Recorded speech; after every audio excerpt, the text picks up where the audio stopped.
کہ اس کے بعد اس کی والدہ کو نہلایا گیا، اس کے کپڑے چینج کیے گئے، وہ بے ہوش تھی، اسے کسی قسم کا ہوش نہیں تھا کہ کون اس کے کپڑے چینج کر رہا ہے، جس کے بعد اس کو ایک اسپتال جو کہ لے جایا گیا، گیلانی نامی اسپتال، وہ کہتا ہے مجھے یاد ہے،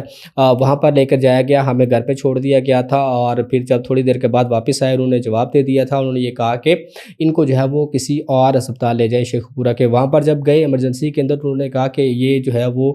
شدید انجرڈ ہے، آپ ان کو جو ہے وہ لاہور کے اسپتال میں لے جائیں۔ جب وہ لاہور کے لیے لے جانے لگے تو کہتے ہیں انہوں نے ہمیں ساتھ لیا اور سارے راستے ہمیں یہ کہانی سناتے رہے اور یہ مجھے سمجھاتے رہے، ڈراتے رہے، دھمکاتے رہے کہ تم نے یہ جا کے اپنی نانوں کے گھر بتانا ہے کہ جو ایک راستے میں ٹنل آتا ہے، وہاں پر آگے ایک موڑ آتا ہے، وہاں پر ہمارا جو ایکسیڈنٹ ہوا تھا اور اس کے بعد مما جو ہے وہ زخمی ہو گئی تھی۔ جب وہ یہ کہتے ہیں کہ لاہور کے جنرل اسپتال میں پہنچے اور وہاں پر جا کے ڈاکٹرز نے دیکھا کہ یہ روڈ ایکسیڈنٹ کسی صورت بھی نہیں ہے، اور ہم نے یہ پہلا کیس دیکھا ہے جس کے اندر اس زخمی ہونے والی خاتون کے جو کہ روڈ ایکسیڈنٹ کا کہا جا رہا ہے، اس کے کپڑے بالکل صحیح سلامت ہے، جبکہ اس کے پورے جسم کی ہڈیاں جو ہیں وہ ٹوٹی ہوئی ہیں۔ تو یہ کس طریقے سے پاسبل ہو سکتا ہے؟ جس کے بعد انہوں نے اس کا معائنہ کیا اور بہرحال ڈاکٹرز کی انتھک محنت کے بعد جنت کو جو ہے وہ ہوش میں لایا گیا، اور جبکہ اس کی حالت جو ہے وہ انتہائی نگفتہ بے ہے، بہت تکلیف میں وہ لڑکی جو ہے وہ اس وقت موجود ہے، اور اس کی میڈیکل رپورٹ جو ابھی تک سامنے آئی ہے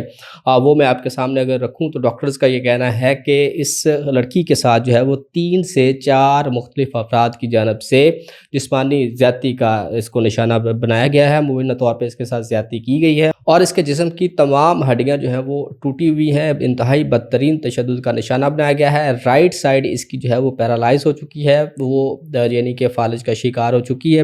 اور اس کے ساتھ ساتھ اس کے سر میں بے انتہا جو ہے وہ زخم ہے، اور اس کے جو ہے وہ سر کے اوپر متعدد ٹانکے بھی لگائے گئے ہیں، اور یہ لڑکی جو ہے وہ اس وقت صرف سن سکتی ہے، بول نہیں سکتی، پراپر طریقے سے جو ہے وہ اپنے جسم کو حرکت نہیں دے سکتی، اپنے بچوں کو پیار نہیں کر سکتی۔ وہ بچے جو کہ ایک ہفتے سے، وہ 7 ماہ کی بچی جو کہ اپنی ماں کی شفقت بھرے پیار کو ترس رہی ہے، اور اس کا بیٹا جو کہ حسن ہے 11 سال کا، پل پل وہ اپنی ماں کو دیکھ کر روتا ہے، اور اس کے ساتھ ساتھ اس کے جو اس نے دیکھ لیا ہے، میرا یہ خیال ہے کہ اس سے بھی بڑا ظلم ہے، کیونکہ اس بچے کی پوری زندگی ابھی آگے پڑی ہے، اور اس سے ٹراما کے اندر وہ بیچارہ گزرتا ہوا گزار دے گا کہ کس طریقے سے اس کی والدہ کے اوپر انتہائی بے رحمی کے ساتھ تشدد کیا گیا، اور کسی اور کی طرف سے نہیں بلکہ اس کے اپنے سگے باپ کی طرف سے۔